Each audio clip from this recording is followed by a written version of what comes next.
marka waxaan rabaa cid cabdidaahir iyo abukaati zabriye iyo injineer yariisow iyo shuuriye iyo xalane iyo cabdulaahi dheere iyo mahad iyo caaqilaan ku weyna gobolka banaadir zahre iyo sabaax way naga dhinteen ugu dambayntiina waxaana lihi gabadha idin disho waa basiiro waa gaaljecel lama cayn annagoo haybadii la dhaho qoys iyo qabiil markii la dhaho abgaalaan ahayn dadka horta ikraan waxay ka mid ahayd gabdhaha soomaaliyeed runtii gabar soomaaliyeed waayo qof aan ka damqanayna ma jirto laakiin waxaan u arkay kiiska inuu yahay kiis siyaasadaysan oo maaragtay si kale ku socda ayaan anigu u dareemay waayo hooyada waa dhegaystay eedaynteeda laakiin waa hooyo wax ka maqan yihiin ikraan waxay tiri waxaad u tihiin ayeeyo waad hadashaan maxaad u hadli weyseen dabcan annagana umayna imaanin xafiisadeenna ka shaqaynana kumaana arkin aqoonna umaana lahayn marka hore dabcan iyada iyo aamina ku filan say ila tahay oo dumar soomaaliyeed uma baahna waayo hadday aamina weyna taqaano xildhibaanada ahayd mar walbana iyadoo dadka eedaynaysaan arkaya iyadoo xildhibaan ah oo leh hebelaa dembiilaa qofku waa la eedayn karaa laakiin dembiilaa tahay lama dhihi karo dabcan laakiin waxaan rabaa aamino inaan u sheego xildhibaanada aan ku hormaraya inaan dhaho xildhibaan xoogaa way kaa yara baxsan tahay bahasha wayna kaa baahday laakiin inaad xoogaa is ururiso oo aad ka fikirto oo aadan dadka maaragtay aadan eedo ayna lahayn aadan dusha ka saarin dabcan kiiska ani waxaan qabaa ikraan hadday nooshahay waa la heli doonaa hadday dhimatana hadda ilaahay baa u naxariisto aabbaheed 2 bilood kadib uu soo hadlay iyadoo hooyadu aabbihii dhalay maxaa u soo hadli weysa dhaysa ma arkine hooyada annagayna eedaynaysay ma fahantay mana fahmayna sababay noo eedaynayso annagu waxaan ka hadalnaa kiisaska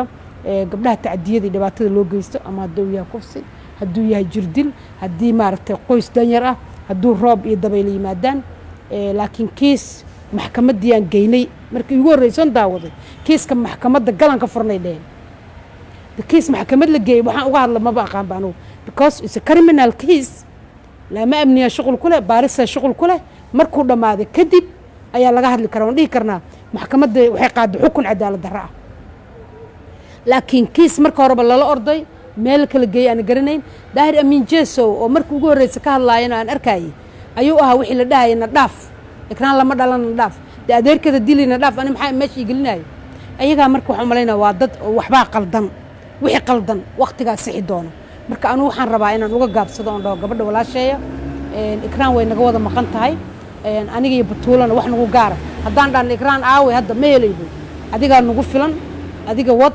markii ay noqoto in aad dad u baahan tahana adigaa na soo raadinayo sababtoo ah anigu maba garan karaba aqoon hore umaana lahayn meelay degan tahay maana arkin cid iyo timid ma jirto anigu dhib markuu dhaco la iila yimaado waxaanahay mid ka jawaabto haddaan mid arko aan maqlana mid raadiso markii arrintan aan maqlayna de mas-uuliyiinta ay ka dhalatay ikraan dad ka midaan la hadlay waxaana la ii sheegay CID-da inuu kiiska ay baaritaan ku jiro baaritaanka iyo laamaha amnigaan u daynaynaa meel iga bannaan marka ma jirto halkaasaan marka kiis ikraan aan rabaa ummadda soomaaliyeed inaan u bayaaniyo ikraan waa gabar soomaaliyeed waxaanahay hooyo waxaan dhalay gabdho marka ma garan karo waxay hooyada aniga ii eedo ama aniga codkaygu ku heli karto ma fahmi karo waayo inta kiiska ikraan hadda uu inta marxaladood uu maray waxaa moodaa biyo hir ah oo sabaynayo sababtoo baysku ku bilowday iyo marna wuu kacaa marna wuu soo degayaa waxaa iigu yaabka badnaa marka waxay ahayd waxaa la yidhi waxaa dila Fahad Yaasiin dambiil u ahaa dambiilihii maxaa diyaaradda looga celiyey muxuu u soo geli waayey waa yimid maxaa haddana aamusiyey ma fahmi karo marka anigu wax isku qasan oo isku walaaqan yaasiinaa loo dhiibay yaasiinaa inta ka baxay yaasiinaa ka dambeeyey yaasiinaa qaad caddayn haddayba haystaan ma maxkamadda tagaan hadduu yaasiin dambiilo yahay maxay aamina yaasiin ugu nadnaadaysaa aamina marka waxaan rabaa xildhibaanadaa tahay xisho inaan ku idhaahdo oo aan ku dhaho yaasiin taliyaha yaasiin aad leedaha maanta dhan aad ku hayso sida ikraan aad uga damqanaysaan annagana uga damqaynaa waa inuu yaasiin eedaan u haddaad adiga ikraan eedda u tahay waxaa wiilkay gabadhana waa kuu siman yihiin isku si inaad midna dembi kula dul dhacdo oodan caddayn u haynin midna aad tiraahdo xaquuqdeedaan raadina midda labaad xaggay jirtay aamino markii qaraxii nagu dhacay gobolka banaadir aqoon-yahankeennii indhaheenni iftiinkeenni eheladeenni markay baaba'een waxaa naloogu soo gunaanaday gabadha idin qarxisa basiiro waa gaaljecel may noqdad u qaadna waa maya gaaljecel waa dadkeenna gaaljecel nala dila ma dhihin gaaljecel maana afduuban gaaljecel dhibaato maana geysan قال جعل وحكم مقن أنا يجي مقيهن لكن آمنه وحرمنا إن أشياء من حل بعنده حتى أدو كرسي ربتي هبك الأضانة لكن هكون ضانا ياسين يهبل إسكي له هو يدنا هكوالين هو يدا قبل يدا مقن أنا جاي نجوا ذا مقن تاي سي استايبله أو عدالة أو وناكسن إنه أضانة كاسن أنا قبا أركت ذي إكرام قبل كبنادرين نقول الشقيسي وقبرير أو صوماليات way maqan tahay dariiq walbaba waa qabalay ikraan waqtiga hore duq magaalada xafiiskayna bi joogtaba laakiin waxa nasiib darro ah in kiiskii laga dhigo wax kale adeeradiya mid waxa leeyahay adeer uma aha nalama dhalan jeesow nama soo galo adeer kala hadlay waxa leeyahay adeer nooma tiid eedooyin kale dhuubow hebelo waa tuug kaasa qaatay madaxweynaha loo tagay ani afaaras maxaan geliyay anu marka wax sababtaan u gaabsaday waxay ahayd oo aan hooyadan u ixtiraamay in badan aan dhageysanayna mar walba waa la ii soo tuuraa eedeeda waan arkaa waan daawadaa siday kaaga maqan tahay nooga maqan tahay ikraan cadaalad ay helaysaa cadaaladana ku heli mayso inay maaragtay cirka la geeyo kuma helayso ha falayd garaynina meelay jirina ha ka dooninina waxa jira cadaaladda laamaha amniga loo daayo waxaa shuqul ku leh xeerlaalayaa jooga CID joogta maxaan ku dhahaa waxaa jooga maxkamadii aad geysateen gal maxaa maxkamadda loogu kalsoonaan waaye waa maxay eedan waa maxay ikraan maxay u badatay sabab ma fahmi karno maxaa loo baahinayaa ma kiiskaa been abuura ma kiiskaan wax ka jirin ma siday dadku leeyihiin gabadhu waa nooshayaa sax anu midna ma sheegi karo laakiin waxaan rabaa inaan ikraan hooyadeed ku idhaahdo ikraan haddaan ayeeyo u ahay xaqeedu kuma doonaayo inaan buuraha korkooda ka doono laakiin waxaan sugaynaa kiiska markii qof loo soo qabto oo la yiraahdo hebel waa dambiile maxkamaddii way xukuntay haddana way sii daysay maalintaasaan hadlaynaa laakiin kiis kriminaal ah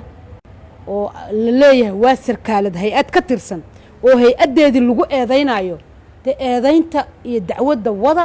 si degan u wada laakiin aniga ma u malaynayo kiiskan meel kale uu ka socon karo oon maxkamad ahayn inuu jiro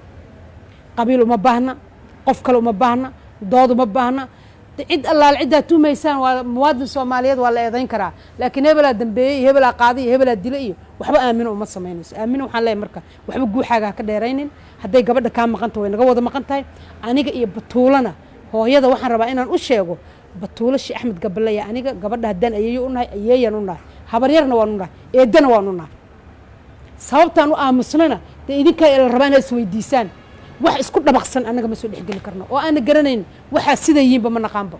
waayo marna intaad joogtiin maalin intaad ka hadlaysiin maalin intaad ka hadlaysaan meelaan u raacnaba ma naqaan maalin adeerkaad ku dhegan tahay maalin adaa qaylinaya xaggeen aadna meelaan u baxna male marka waxaan leeyahay kiiska ikraan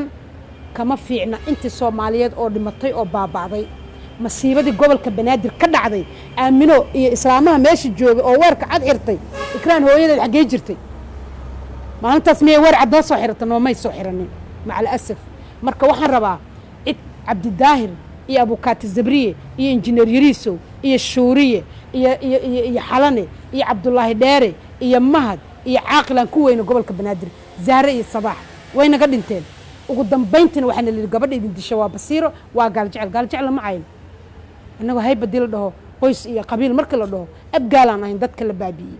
ugu badnaa ku baabay haddana qof Soomaaliyeed oo lagu xadgudbay ma jirto iska daaya marka la dafuul geedaha la laacaye kiiskan u dayno Soomaaliya qofka ka dilay hadaa taqaana dacweyso anu marka waxaan leeyahay ugu dambeyntii kiiska ikraan yaa la siyaasadayn ha loo daayo kiiska injineer Yariisow maayarkii lagu dilay xafiiskiisa